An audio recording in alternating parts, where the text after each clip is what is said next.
Bendiciones. Vamos a hablar un chin de la muerte. Miren, vamos a explicar a la luz de lo que nos dice la Biblia, porque no podemos hablar, ningún libro puede hablar de la muerte que no sea la Biblia. Y vamos a explicar qué es la muerte. Miren, la muerte es el refugio de los cobardes.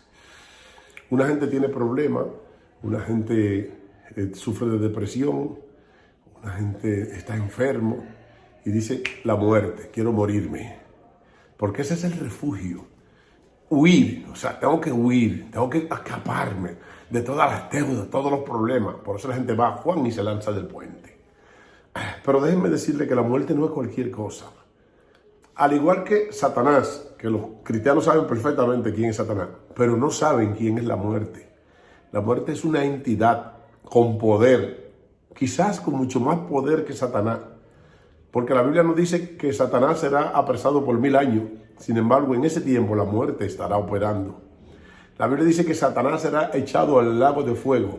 Sin embargo, después que Satanás es destruido y echado al lago de fuego, la muerte seguirá operando, porque dice que la muerte es el postrer. La Biblia dice en 1 Corintios 15 que la muerte es el último enemigo que será vencido.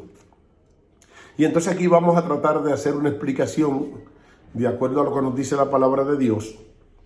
Si alguien tiene una opinión distinta, por favor, solamente haga un video y expóngala, pero no hable de esta. Haga su video, porque lo que estamos hablando de verdad que es misterio y nadie sabe de la muerte sino la Biblia. Y es lo que yo creo que la Biblia me ha enseñado de lo que es la muerte. Primero vamos a definir lo que es el infierno. El infierno es algo donde van las almas de los que mueren. Las almas de los que mueren en pecado. En los tiempos antiguos, antes de que Cristo muriera, existía, la Biblia hablaba del Hades, que era un lugar que estaba en el centro de la tierra. Tenemos que diferenciar entre lo que es el Hades, el infierno que está en el centro de la tierra, y lo que es el lago de fuego, que es el lugar final, donde van la gente que sean juzgada luego del juicio del gran trono blanco.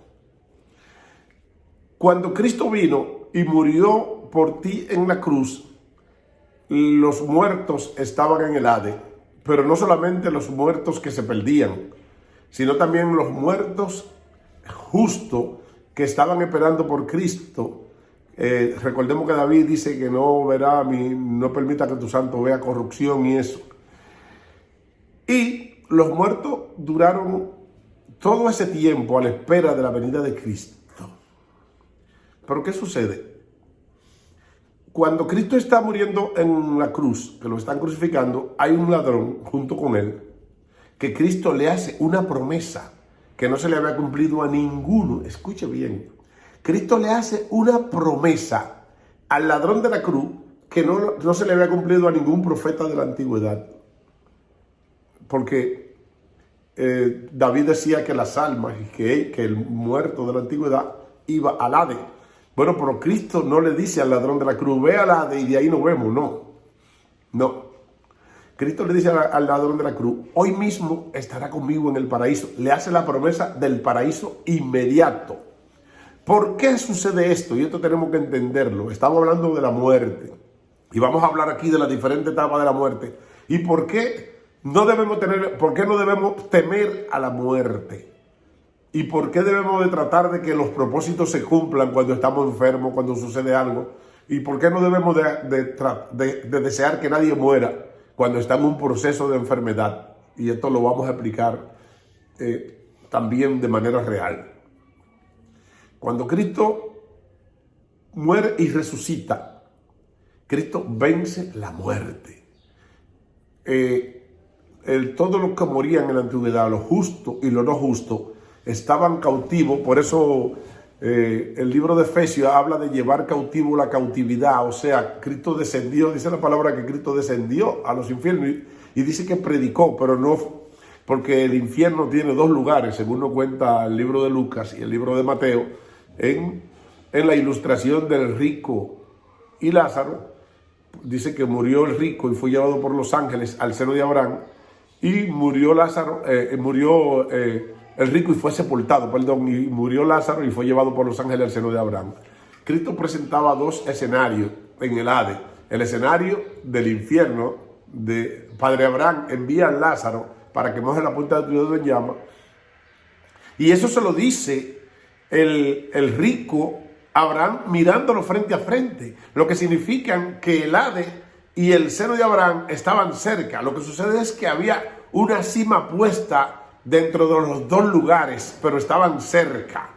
Entonces, cuando Cristo desciende, cuando Cristo muere y resucita, Cristo desciende a esos infiernos, pero no al infierno del lado no al infierno del lado del rico, sino al infierno del lado del seno de Abraham, donde estaban las almas que Cristo fue a predicarle. Cristo no le predicó a los muertos, porque Dios, la Biblia dice que Dios no es un Dios de muertos, sino de vivos. Cristo le predicó a los que no habían llegado al Hades, al lugar donde estaba el rico desobediente, que era malo, que era injusto. Fue y le predicó a las almas. Esto es lo que muchos católicos le llaman el purgatorio. Esto es una especie de transición. Lo que pasa es que ese nombre no aparece en la Biblia, el nombre purgatorio. Pero es una especie de esto. En este lugar de transición, Cristo desciende a este lugar del seno de Abraham y ahí levanta las almas de los justos y entonces lo lleva con él a donde está Dios. Y entonces aquí es que comienza el paraíso. Aquí la muerte es destruida. A partir de este momento es donde usted no debe temerle a la muerte. Nosotros tenemos la suerte de haber vivido en el tiempo en el que Cristo había vencido la muerte. Después que Cristo venció la muerte, ya ninguno veremos muerte. Por lo menos los que estén conscientes de lo que estamos viviendo. Yo dije en un video pasado que la muerte es como un viaje en el tiempo. Tu alma va donde Dios, que está habitando en la eternidad, y allí en la eternidad va a durar lo mismo que dura una operación aquí. Va a durar 2 horas, 1 hora, y va a descender en los tiempos finales cuando Cristo venga con su pueblo. Cuando Cristo venga con todo lo que es su pueblo, que dicho sea de paso, cuando Cristo venga, no solamente va a venir con la iglesia, sino va a venir con los justos que vivieron en el Antiguo Testamento, para que, como dice Primera de Tesalonicenses, resuciten todos. Los muertos en Cristo resucitarán primero. ¿Por cuáles son los muertos en Cristo? Todos aquellos que Cristo se llevó para el cielo y todos aquellos que murieron creyendo en el Señor. Bendito sea el Señor. ¿Qué es la función de la muerte? ¿Qué es lo que estamos hablando? La función de la muerte es intimidarte, meterte miedo, asustarte y decirte, tú tienes una alternativa, que soy yo. La muerte quizás no sea una entidad parecida a Satanás, que Satanás es un espíritu que influye en la gente para llevarlo al pecado. La muerte es una entidad que no tiene esa potestad, sino que lo que hace es que te dice, yo estoy aquí esperando por ti. Si tú no tienes para dónde ir, yo te recibo. Y entonces, ahí es donde muchos cobardes se deciden por la muerte. Antes de cumplir su propósito en esta tierra, muchos se deciden por la muerte. Y entonces descienden al Seol, descienden porque decidieron morir. Nosotros, los que conocemos a Cristo y los que fuimos nacidos de nuevo, y lo que creemos que Jesús murió y resucitó, también tenemos que saber que Cristo nos va a llevar a nosotros con Él al cielo. Inmediatamente tú mueres, tu alma se va a Dios que habita en la eternidad. Tú no tienes que esperar 10 años que Cristo venga. Tu alma va a estar en la eternidad. Tú baja, desciende con Cristo. Hoy mismo, como le dijo el Señor al ladrón de la cruz, que si no estás entendiendo lo que te estoy diciendo, te hago otro video y voy a comenzar a hacer videos todos los domingos sobre la muerte para que entendamos sobre este tema. La muerte no es... Satanás es vencido primero que la muerte. Él dice que el postrer enemigo... Hay 3 enemigos que refleja la Biblia. El primero es el anticristo, que está operando hoy en día en los hijos de desobediencia y en los tiempos apocalípticos. En los últimos tiempos de Apocalipsis van a venir tiempos tan terribles y tan dolorosos que la gente se matará en manada. Habrá un suicidio en masa. Lo único que hay un problemita, y es que la muerte en los tiempos de Apocalipsis, hay un tiempo en que se le va a prohibir operar. Fíjense que la muerte es vencida después que el enemigo. Dice que el postrer enemigo, el que será vencido, será la muerte.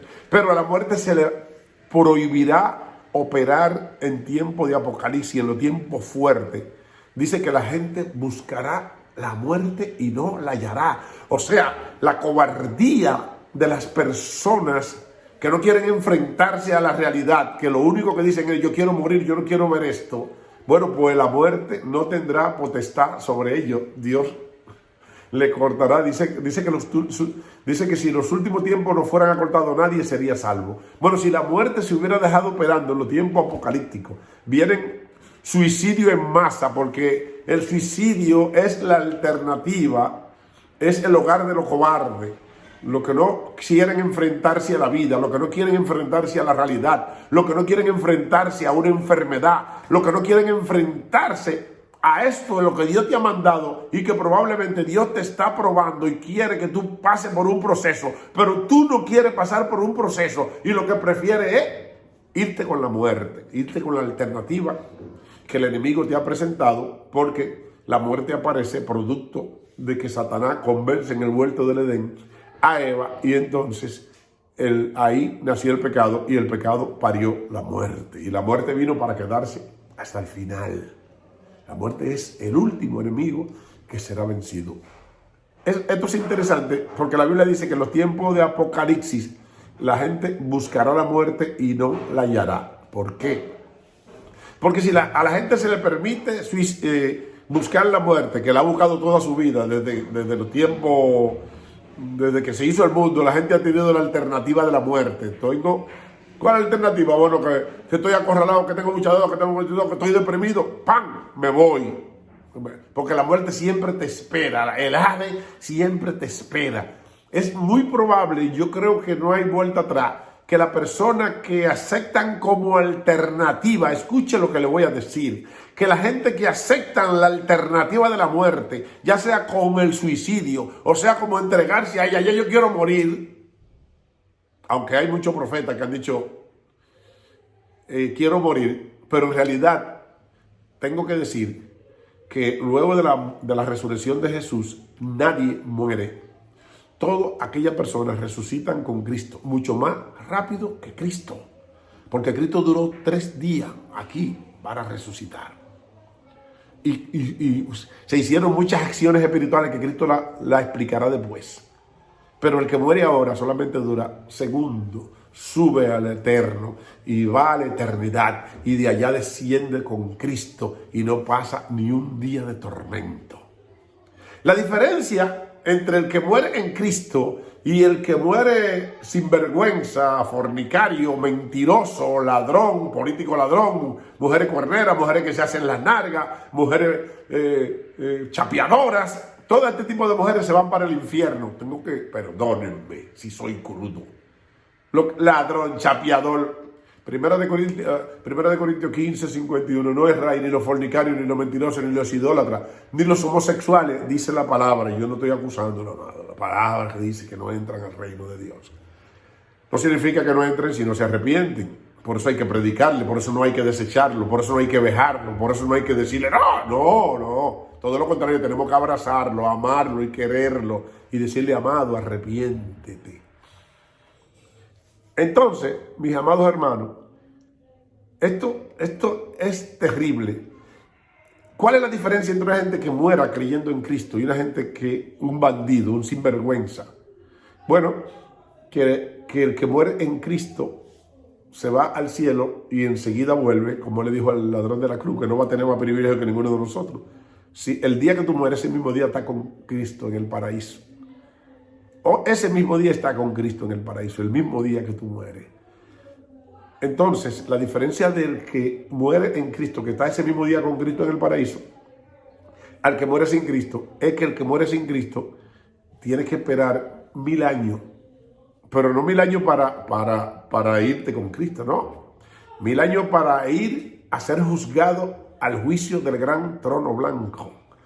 1000 años en el infierno allí con todos los tormentos del mundo. No quiero describir lo que hay en el infierno porque a lo mejor es algoritmo y simbolismo, pero Cristo decía que el rico estaba atormentado en llamas. Se lo voy a dejar hasta ahí. No voy a decir que hay candela. Voy a decir que Cristo decía que el rico estaba atormentado en llamas. Dice a la Biblia en Apocalipsis capítulo 20 que los otros muertos, o sea, los muertos que murieron sin Cristo, no volvieron a vivir hasta que se cumplieron 1000 años. Pero de lo que estamos hablando es de la muerte. La muerte es alguien, es una entidad. Tú ves que a veces la gente te presenta en sentido figurado de que la muerte vino a buscarte. La muerte existe así, de esa misma manera. Es una entidad que está con los brazos abiertos, esperando que tú llegues donde Él, y más que llegue sin Cristo, para Él quedarse, porque para la muerte quedarse contigo hasta el final. ¿Por qué? Porque el que muere en Cristo, la muerte no tiene poder sobre él. Por eso Cristo definía el estatus del muerto. Cristo decía, Lázaro duerme. Por eso Lázaro pudo ser resucitado, porque dormía, dice Lázaro duerme. La hija de Jairo duerme. Y cuando un discípulo de Jesús le dijo, maestro, déjame enterrar mi papá, dijo, deja que los muertos entierren a sus muertos. ¿Por qué? Porque hay dos estatus del muerto. Existe el estatus del muerto que muere en Cristo, que ya no es muerte, sino vida eterna, porque en Cristo eres vivificado y te va de una vez para estar con Cristo en el paraíso. Y el que muere en desobediencia, que se va al Hades eterno, al infierno eterno, que no quiero describirlo, no quiero decirlo, para no ofender muchas creencias que andan por ahí, pero es un lugar de mucho tormento. Así lo describió el Señor Jesús. Entonces, la muerte, que es de lo que estamos hablando, es mucho más poderoso que Satanás. Porque la muerte es la alternativa del cobarde. Satanás solamente te seduce, pero te seduce a ir ¿dónde? A la muerte. Si la muerte no existiera, las pretensiones de Satanás fueran estériles. Durante el periodo del milenio que Cristo va a gobernar, Satanás va a ser apresado y todos sus demonios. La gente no pecará, pero la gente sí se morirá. Según nos dice Isaías, un niño morirá de 100 años y el lobo morará con el cordero. Entonces, en el tiempo del milenio, del gobierno de Cristo, Satanás va a ser apresado en el abismo, dice la palabra. Pero la muerte sí existirá y estará ahí, esperando a los desobedientes que desobedezcan a Cristo. O sea que esta entidad llamada muerte va a tener una prolongada vida mucho más grande que Satanás. Solamente dejará de operar como por 5 meses en los tiempos de Apocalipsis y después nadie la detiene. Después que Satanás fracasa aquí, que viene a tratar, que es soltado por un poco más de tiempo y que viene a tratar de seducir a toda la humanidad y a tratar de engañarlo de nuevo, entonces Cristo interviene de nuevo y Satanás es echado al lago de fuego. Sin embargo, la muerte sigue operando. La muerte es sumamente peligrosa. Y yo te digo algo, mi amado hermano, porque de esto se trata, porque voy a hacer una segunda parte para que no se me haga un poquito largo. La muerte, te digo algo, la muerte no tiene ningún poder sobre ti. No le temas porque no tiene poder sobre ti. Si conoces a Cristo, si sabes lo que Cristo hizo por ti, si sabes por qué Cristo vino y murió en la cruz por ti, tienes que saber que la muerte no tiene poder sobre ti y que tú resucitarás. Cristo dijo que nosotros haríamos cosas mayores que Él. Tú resucitarás mucho más rápido que lo que Cristo resucitó. Porque Cristo resucitó al tercer día, pero el ladrón de la cruz resucitó el mismo día. Bendiciones.